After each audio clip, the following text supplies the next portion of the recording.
Iniciamos entonces la tercera y última unidad del curso, donde vamos a ver ya estas aplicaciones de la epidemiología en salud pública, luego de haber revisado los conceptos básicos de esta disciplina relacionados con causalidad, historia natural de la enfermedad, las mediciones en epidemiología, y en la segunda unidad los temas de los diseños de investigación. Entonces, la sesión de hoy va a versar sobre los sistemas de información de salud y los registros continuos, haciendo un énfasis en el certificado de defunción.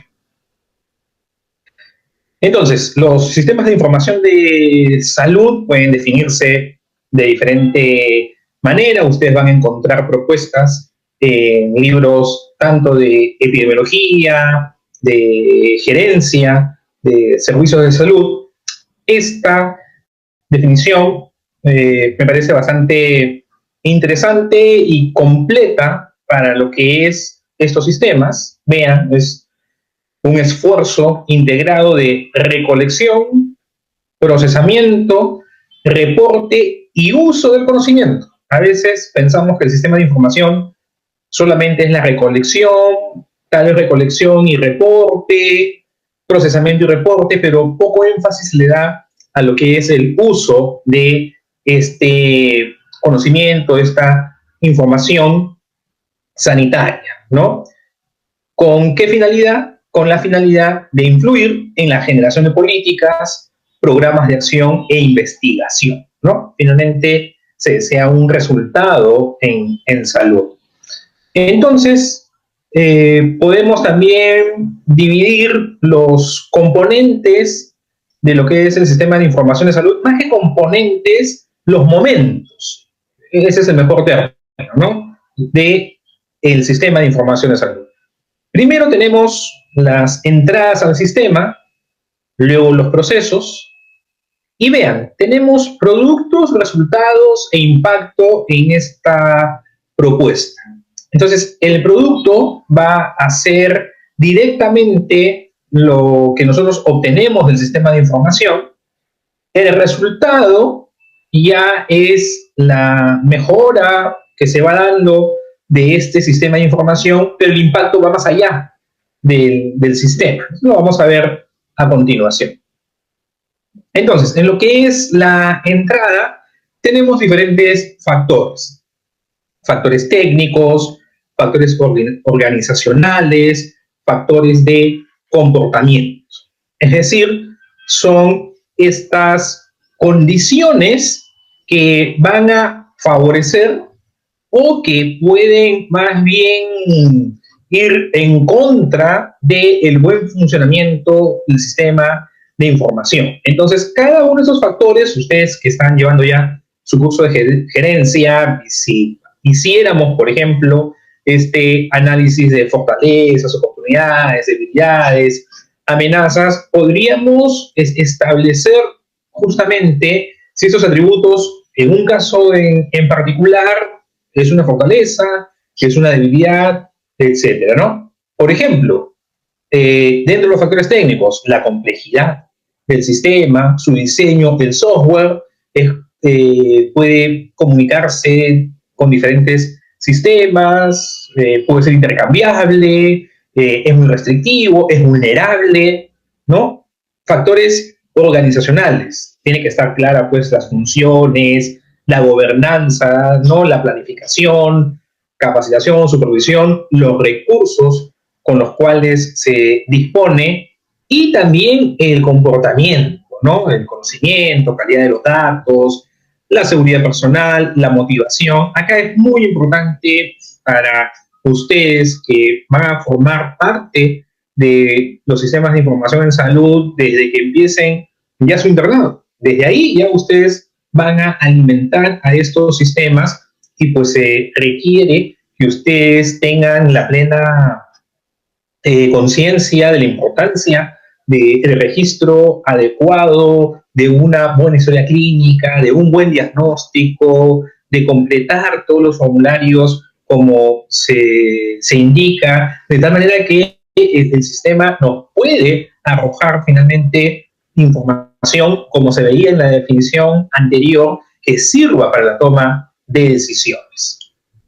Luego hay toda una serie de procesos que se dan dentro del sistema, desde la propia recolección del dato, su transmisión, el procesamiento, el análisis, la presentación, la revisión, la retroalimentación. Hoy en día, por la situación de la pandemia, vemos que en los medios de información todos los días se nos da un resumen de las estadísticas sanitarias de cómo va la pandemia. Pues lo que nosotros vemos finalmente en esa presentación, ¿no?, que sería el quinto punto que tenemos aquí en procesos, pues detrás ha habido toda una recolección de datos, las tomas de muestra, el procesamiento de las mismas, la transmisión a través, hoy en día, de lo que son los sistemas informáticos, crear la base de datos, analizarla, corregirla, etcétera, para finalmente tener esa presentación de los indicadores. ¿Okay? Luego tenemos un producto. Entonces, el producto finalmente es, o lo que se espera, es este desempeño mejorado del sistema de información de salud. Claro, acá no confundir esta sigla CIS con el Seguro Integral de Salud. Acá estamos hablando del sistema de información de salud. Y entonces vamos a tener indicadores gruesos, que son diversos. No vamos a entrar en el detalle de estos indicadores acá en la clase, pero por un lado tenemos la calidad de los datos y por otro lado el uso de la información. ¿Ya? Los datos que alimentan al sistema de información y finalmente el análisis y los reportes que se tienen son, como dice ahí la diapositiva, de calidad, podemos confiar en ellos, son elementos que nos van a permitir tomar decisiones acertadas, y por otro lado, ¿se usa o no se usa la información?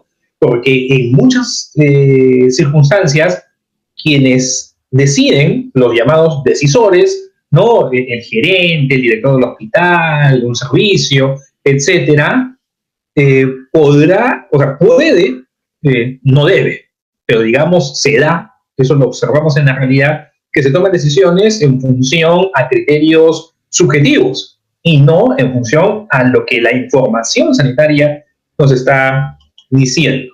Entonces, este producto del sistema de información, que es mejorar el sistema de información, ya de una manera más amplia, su resultado va a ser la mejora del sistema de salud, que incluye también la prestación de los servicios, la organización de los servicios, etcétera. Y su impacto final, esperamos, donde todos alimentan, uno es el sistema de información, los demás estamentos ya del sistema de salud, después mejorar el estado de salud de las poblaciones.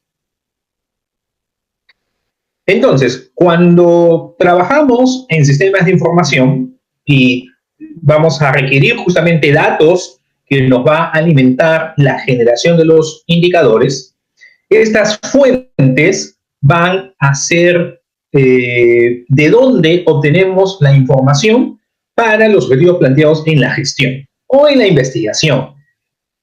La clase versa sobre todo en lo que es la gestión. O sea, ya estamos entrando, reitero, a este capítulo del curso de las herramientas que tiene la epidemiología para aportar en lo que es salud pública, pero podemos clasificar también esas fuentes de información para lo que es investigación, tanto en las fuentes primarias como en las fuentes secundarias.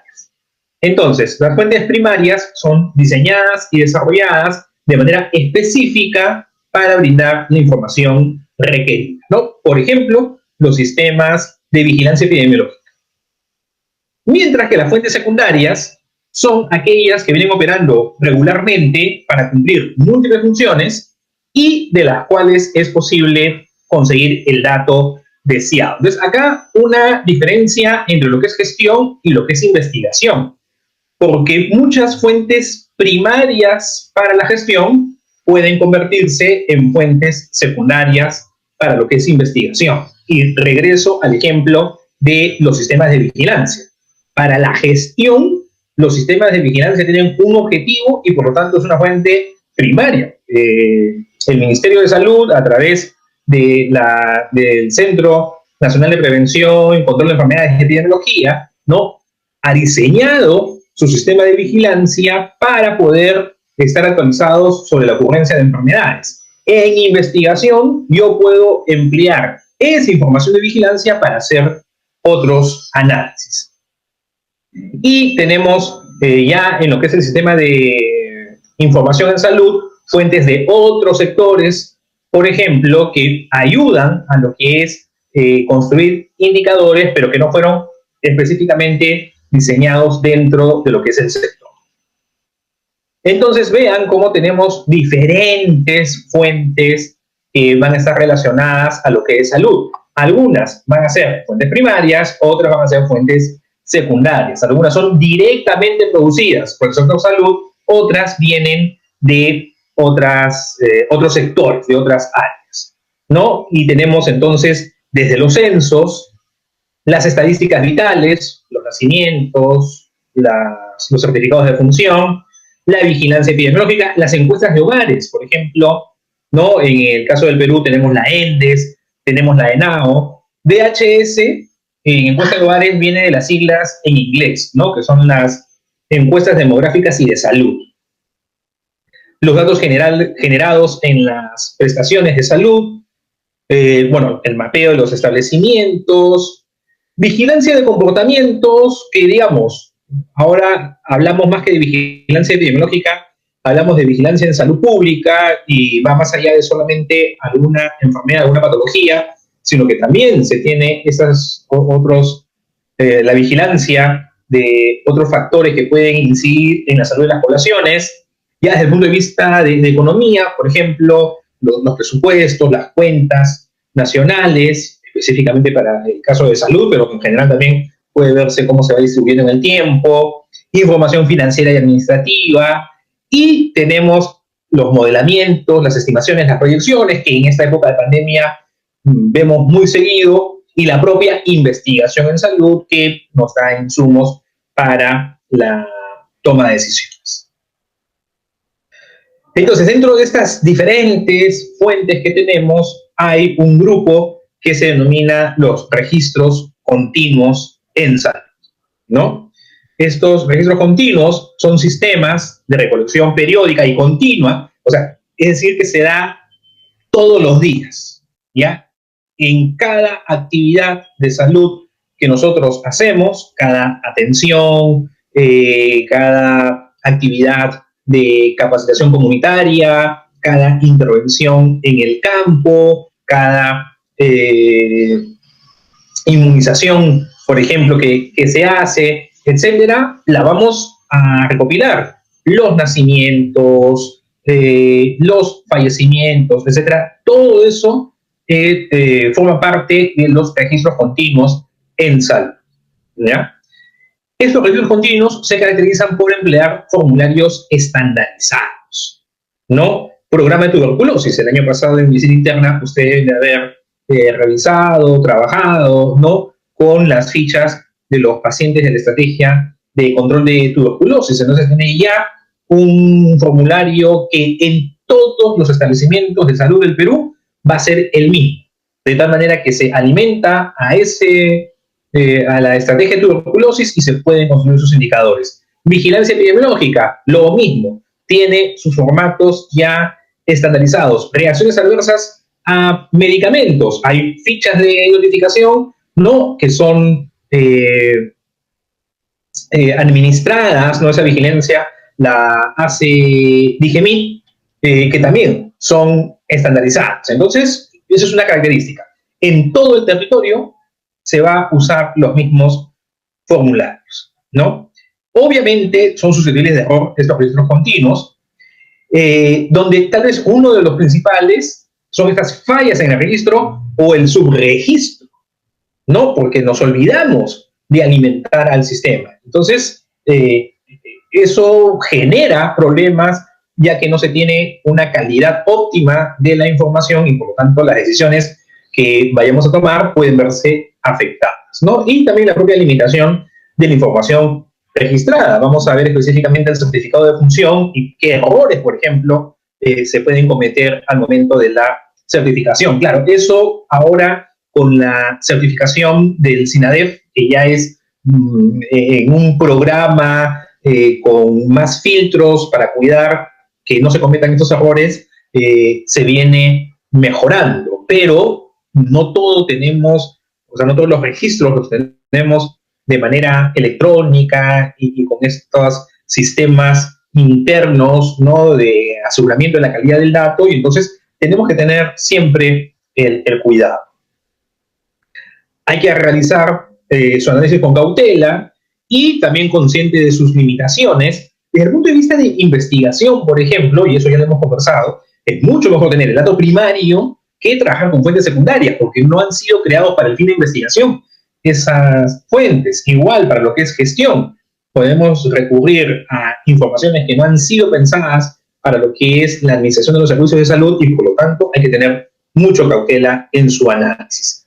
Y entonces tenemos diferentes registros continuos que ya hemos mencionado, el GIS, ¿no?, las estrategias sanitarias, la vigilancia, los egresos hospitalarios, la certificación de la defunción. ¿Qué utilidad tienen estos registros continuos? Nos permite el diagnóstico del estado de salud poblacional. La última clase del curso va a tratar sobre ASIS, el análisis de situación de salud, donde vamos a construir y vamos a reunir además diferentes indicadores del estado de salud de la información, y muchos de esos indicadores se alimentan y se construyen a partir de los registros continuos. Estos registros continuos, como permanentemente son registrados, ¿no?, son recopilados, podemos hacer una evaluación de la efectividad de las acciones de salud a partir justamente de los indicadores, y también nos ayuda a detectar nuevos problemas. Digamos, activan las alertas porque los indicadores de salud tienen estándares, ¿no? En gerencia seguramente eso también lo están conversando. Entonces, si estamos por encima, por debajo del estándar, dependiendo de qué es lo positivo, qué es lo negativo, podemos detectar estos nuevos problemas. Aquí es un ejemplo, un esquema de la necesidad de información, de datos y las fuentes, y cómo esto va cambiando según los niveles de los sistemas de salud, ¿no? Entonces podemos tener desde el nivel de la comunidad hasta el nivel global, vean, más allá de los países, por ejemplo, a nivel de OMS o de estas organizaciones como OPS, ya regionales de la OMS, pero digamos, ya más allá de un país. Entonces, mientras más abajo estamos en este esquema, en esta pirámide, la información que necesitamos es más operativa, es para el trabajo del día a día. Mientras que subiendo en la pirámide, la información que requerimos es más estratégica, ¿no? Es para la planificación, es para la proyección, es para estas tomas de decisiones, pero a nivel macro, ¿no? Entonces, si en un extremo, por ejemplo, en la pirámide, necesitamos estudios locales, encuestas locales, la vigilancia, aquí lo que se menciona es CAP, que recuerden, habíamos hablado en la clase de la descripción epidemiológica, cuando teníamos características de la persona y mencionábamos los conocimientos, actitudes y las prácticas. Acá vamos a ver esas siglas, CAP por Knowledge en inglés. Ese es el nivel local. Conforme vamos subiendo, entonces ya tenemos registros hospitalarios, registros a nivel de los servicios, datos administrativos, y ya más arriba tenemos estos registros vitales, censos, encuestas poblacionales, y ya a un nivel global, inclusive lo que es los modelamientos, ¿no? Recuerden cuando hicimos también la clase de carga de la enfermedad, ¿no?, de los AVISA, ejemplos que poníamos en esa sesión eran estudios, eran estimaciones a nivel global de la carga de enfermedad. Entonces, en estos modelamientos para ver cómo va a ir las tendencias hacia el futuro. Hace poco, una publicación en Lancet nos está señalando, por ejemplo, la proyección de lo que es la población en el mundo hacia fines de este siglo, ¿no? Y cómo en algunos países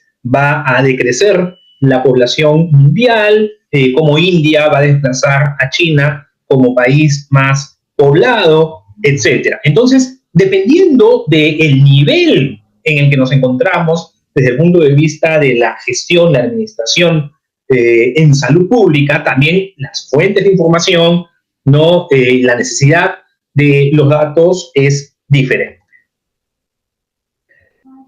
Entonces, cuando ya recolectamos información epidemiológica, vamos a tener dos grandes actividades, ¿no? Primero tenemos que seleccionar el instrumento de medición y luego aplicarlo, ¿no? O sea, es sencillo de decirlo, pero esto implica, digamos, decisiones importantes. O sea, ¿cuál es el instrumento que vamos a emplear? ¿Qué cuestionario vamos a emplear? Entonces debemos de conocer estas características de validez, ¿no? Confiabilidad de los instrumentos. Y por otro lado, tenemos que tener el entrenamiento para poder aplicarlo de manera correcta y no tener errores en los datos que vamos a generar. Por lo tanto, la recolección de la información implica un proceso de medición, ¿no? Que es este proceso de vincular conceptos abstractos con indicadores empíricos, ¿no? Entonces, este concepto, que digamos, a ver, pobreza, para ir al tema social, es un concepto abstracto, pero yo necesito indicadores cuantificables que me puedan establecer cuál es el nivel de pobreza en diferentes sectores de la población. Entonces tengo que llevar estas ideas a indicadores empíricos.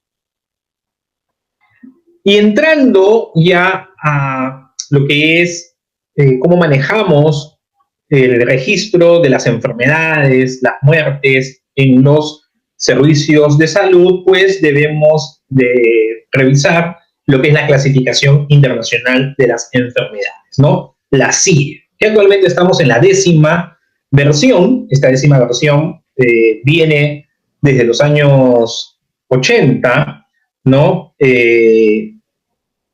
Y ya pronto va a implementarse lo que es la CIE 11, la clasificación de enfermedades en su versión 11. Entonces, cuando ustedes estén tal vez en el CERUMS, cuando ustedes estén en residentado, van a vivir esta transición entre lo que es la CIE 10 y lo que es la CIE 11. Cuando yo estudiaba, todavía, como ustedes en la facultad, en algunos servicios, en algunos establecimientos, se estaba en proceso de migración de la CIE 9 a lo que es la CIE 10, desde el punto de vista operativo, del manejo del funcionamiento de los sistemas de información. Y si bien ya muchos años que se había establecido y aprobado la CIE 10, el proceso de su implementación en esa época, aquí en el Perú, pues tomó algún tiempo.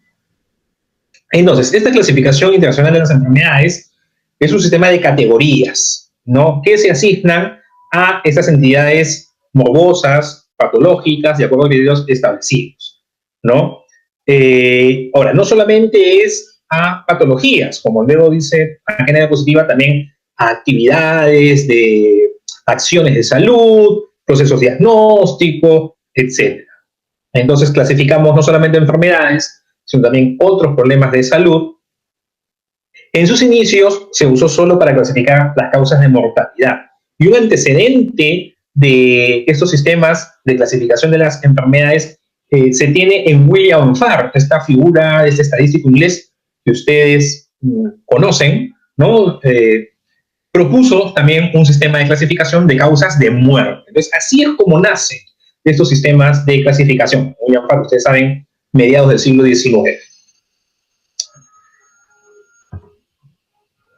Entonces, la 10ª versión de la clasificación internacional de las enfermedades, la CIE 10, es una lista, ¿no?, de categorías de 3 caracteres. Es alfanumérico. Una letra y 2 números, ¿no? Y luego podemos tener subcategorías, pero el listado básico tenemos esa estructura de una letra y 2 números, donde se tiene 2036 categorías de 2060 posibles, aunque siempre hay actualizaciones. Y vamos a ver ahora, en el caso de COVID, por ejemplo, cómo se registra lo que es la mortalidad. Entonces, cada categoría puede estar subdividida hasta en 10 subcategorías, ¿ok?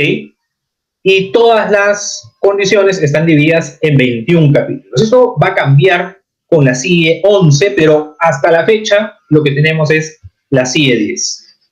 Como les comentaba, es un código alfanumérico.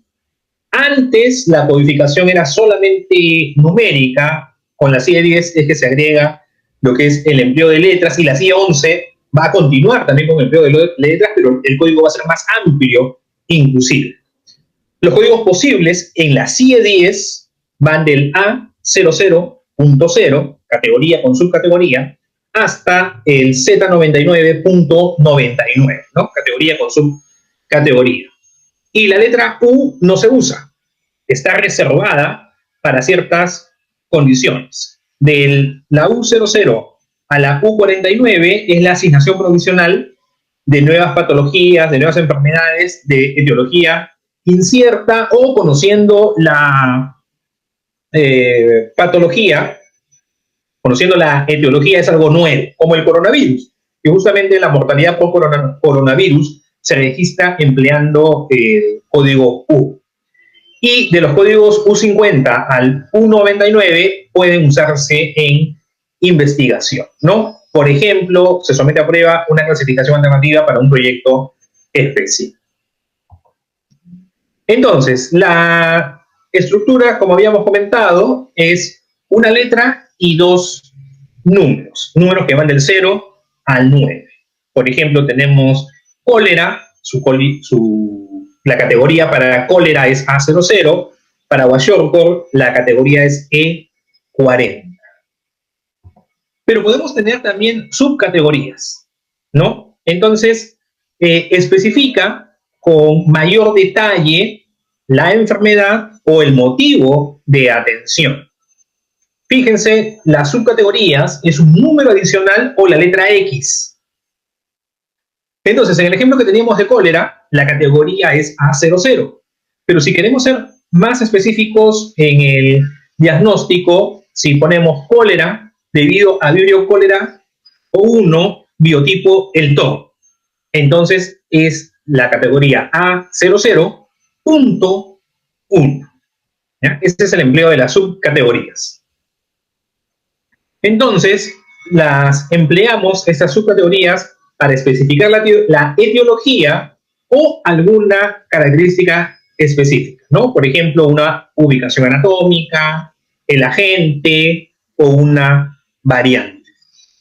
El punto 8 se reserva para otras afecciones, las que, como se menciona ahí, por su frecuencia e importancia, no meritan un código propio, ¿no? El punto 9 es sin otra especificación, ¿no? Sin mayor detalle. Y algunas categorías no tienen subdivisiones, o sea, no todas las patologías vamos a tener una ubicación anatómica, vamos a tener diferentes agentes, etc. Entonces, cuando la categoría no tiene subdivisiones, lo que podemos agregar es una X, o sea, punto X, y eso nos señala que no hay subdivisiones.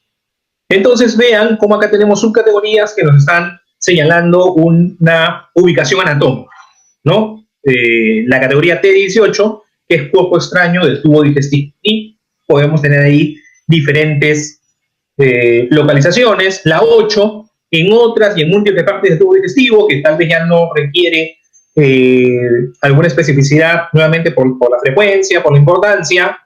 Y el punto 9, que no se especifica, ¿no? Cuando ponemos categoría con el punto 9, no estamos, os estamos señalando que no se está especificando más detalle.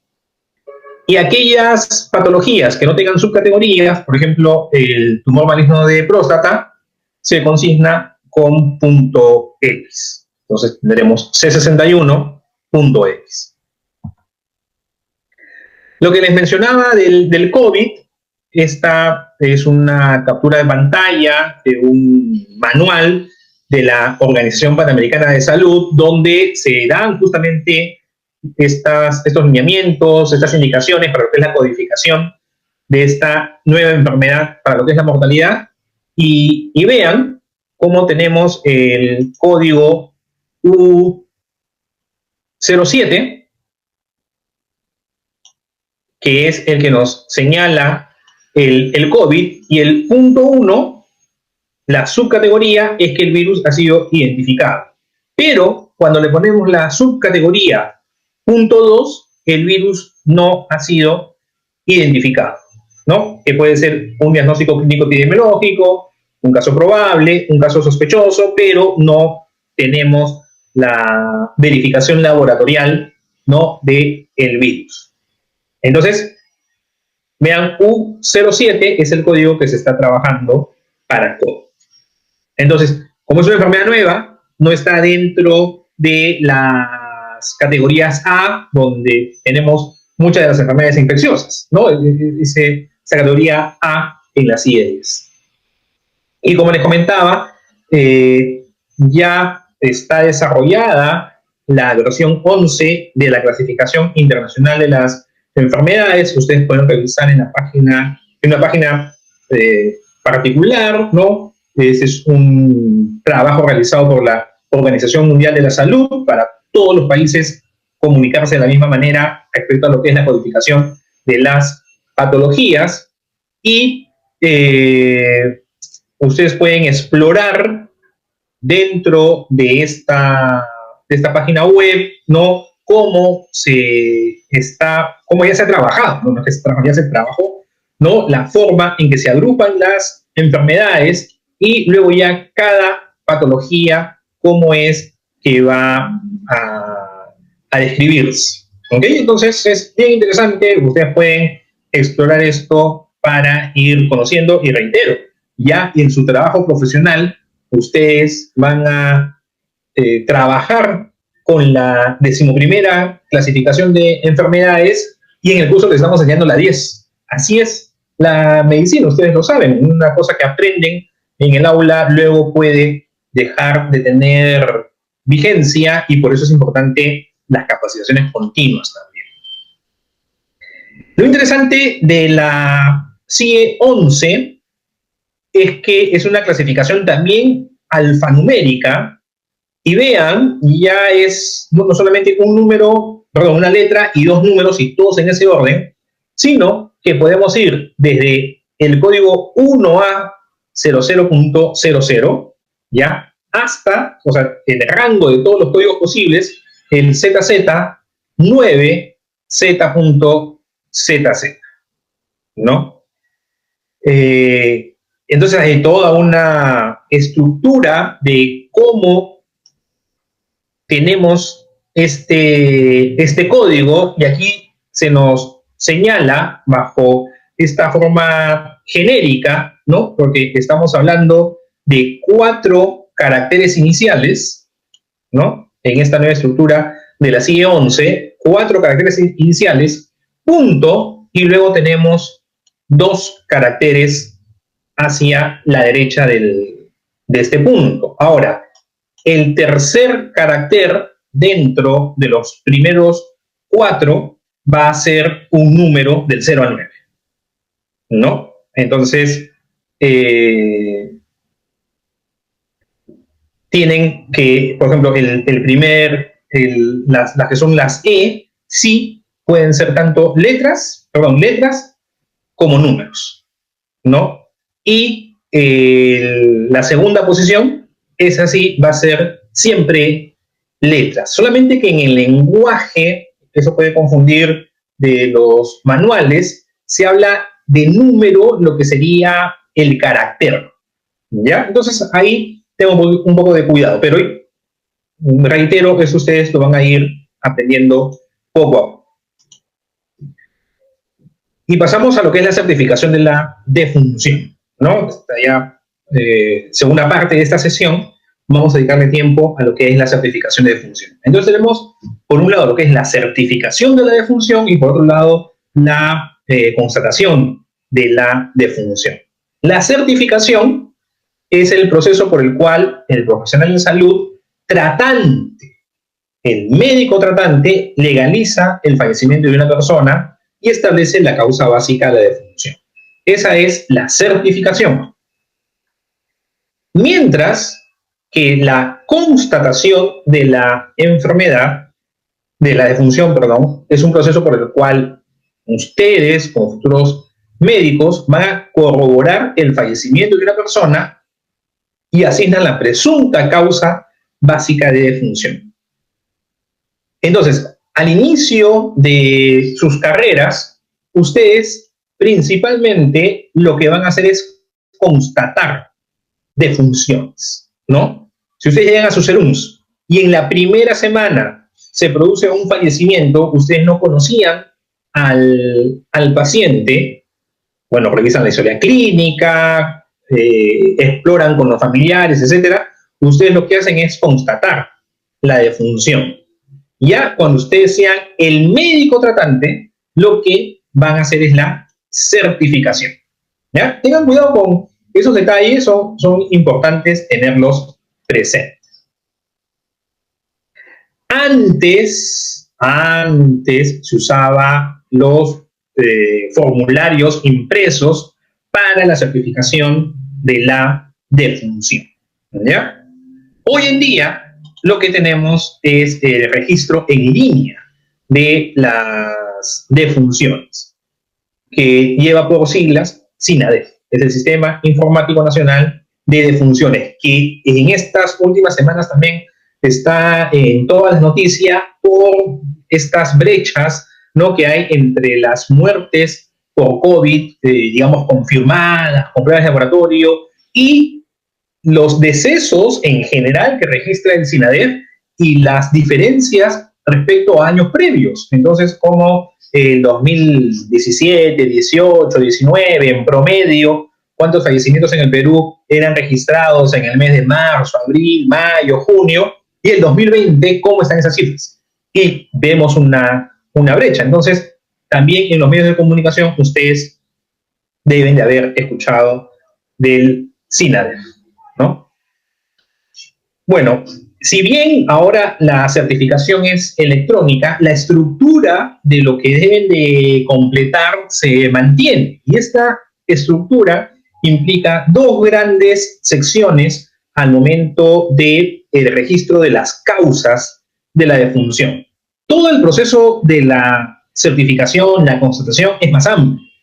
¿Ya? Hay diferentes casillas, ¿no?, diferentes campos que ustedes tienen que completar. Lo que vamos a tratar acá es solamente el de las causas de la defunción, pero ustedes van a seguir un curso justamente de certificación, que va a ser la práctica que corresponde a esta teoría, y ahí ya van a desarrollar con más detalle el resto de componentes. Bueno, el modelo internacional se llama así, de esta sección del registro de las causas de defunción, tiene un espacio para 4 causas, ¿no?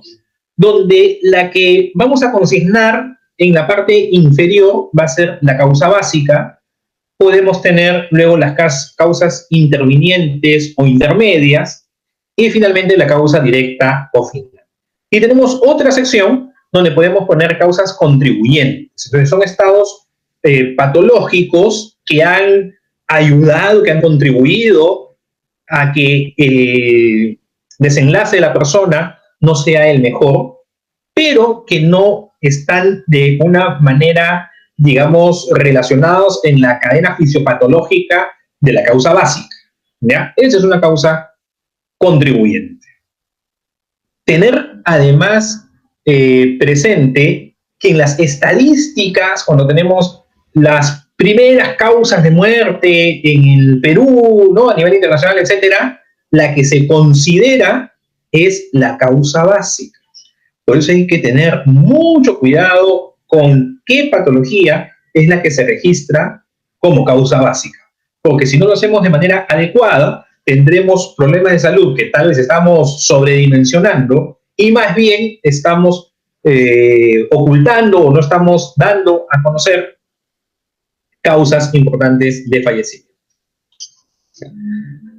Este es un extracto de su libro de epidemiología, del Gordis, justamente donde también se habla de lo que es la certificación de la defunción y vean con el modelo de la enfermedad, ¿no? A eso hay que agregar también, disculpen, voy a retroceder, el tiempo. También es importante poner aproximadamente el tiempo entre el inicio de este problema de salud y la muerte, ¿ya? No se confundan porque a veces piensan que es el intervalo con la siguiente causa, y no es así. Es desde que aparece esta condición y la muerte de la persona, desde cuando aparece esta condición y la muerte de la persona. Entonces, la causa básica de la función, como hemos dicho, es la enfermedad, la lesión, el problema que inicia la secuencia de toda la cadena de procesos patológicos que llevan a la muerte, ¿no? O en la situación de accidentes o muertes violentas, las circunstancias en que se produce la lesión fatal, ¿ya? Y reitero, la causa básica es la que queda registrada para efectos de las estadísticas cuando hablamos de las principales causas de defunción.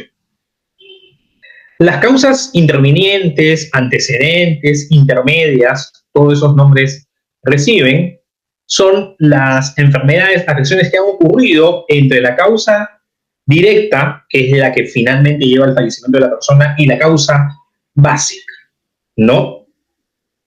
Entonces, va a ser una complicación, estas causas intervinientes son complicaciones de la causa básica y el desencadenante de la causa directa o inmediata. Entonces, es una cadena de eventos que se va produciendo.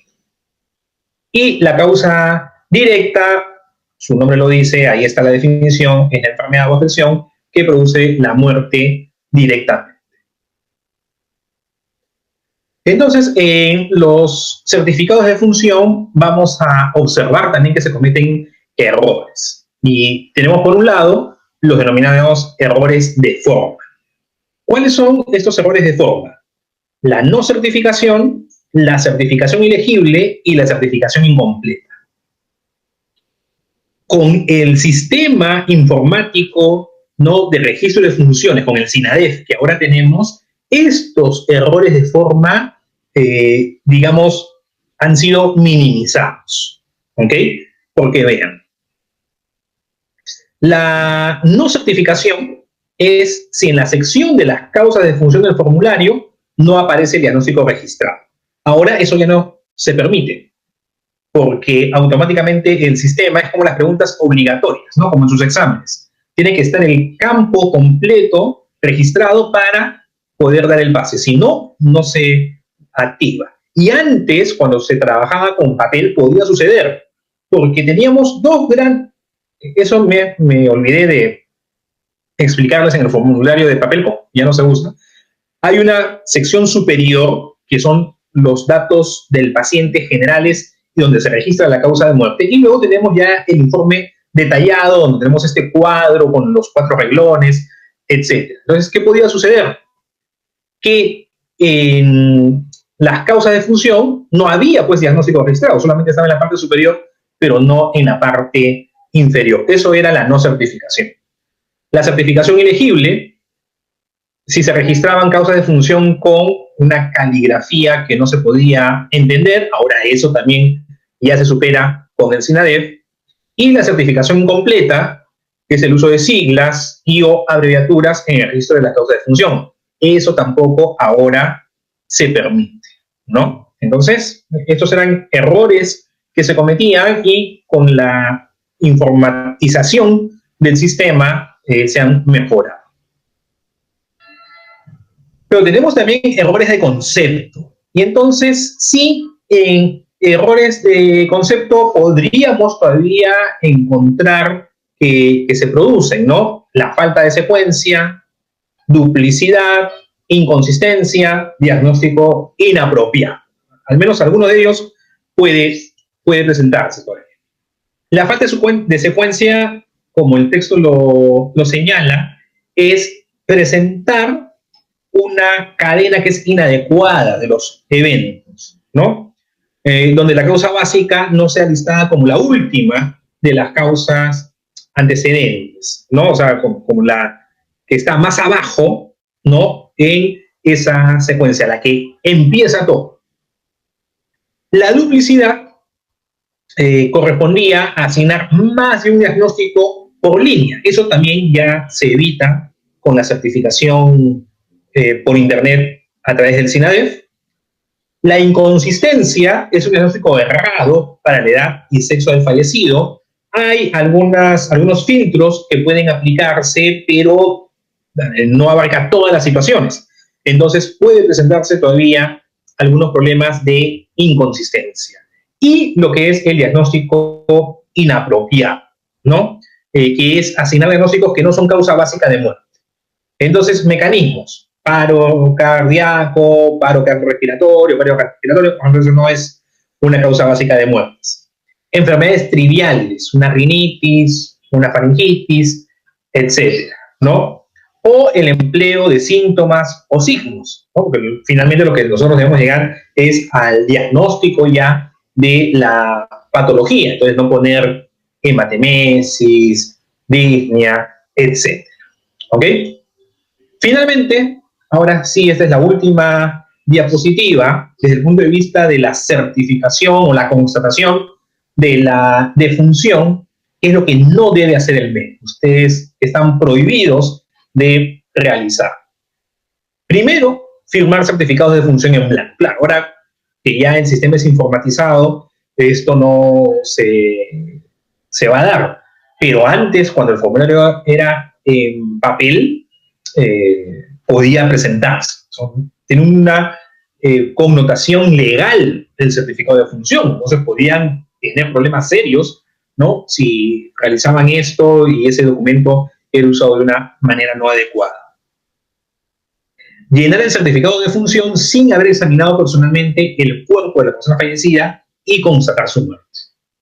A veces dicen, por favor, ¿me puedes completar el certificado de defunción? ¿No? Y entonces, ya, no hay problema. ¿Y dónde está el cadáver? O sea, uno tiene que constatar, ¿no?, que el paciente ha fallecido. Como ya hemos visto, no se debe utilizar términos vagos para el registro de causas de muerte, como paro cardíaco, paro cardiorrespiratorio, falla multiorgánica, etc., ¿no? Y no se debe cobrar por el completar un certificado de defunción, ¿ya? Por llenar, por registrar el deceso de una persona. Está prohibido que ustedes cobren por ese hecho. Lo que sí está contemplado, por ejemplo, porque va a suceder, eso ustedes cuando estén en el SEDUNS, probablemente algunos vayan a pasar por esa experiencia, que tengan que trasladarse, por ejemplo, a una jurisdicción ya más alejada de donde está su establecimiento de salud, y, por ejemplo, se requiere combustible y en ese momento pues no se tiene. Si está, como digo, previsto, eso no se ve como una falta, el pedir por alguna colaboración para el combustible para que ustedes puedan llegar o retornar a lo que es su establecimiento de salud, ¿no? Pero son situaciones muy, muy concretas, muy excepcionales, cosas raras, ¿no? Que, digamos, la familia, la población puede colaborar para que se complete este trámite, pero no el hecho de realizar la certificación. Perfecto. Entonces, con esto estamos completando la presente sesión.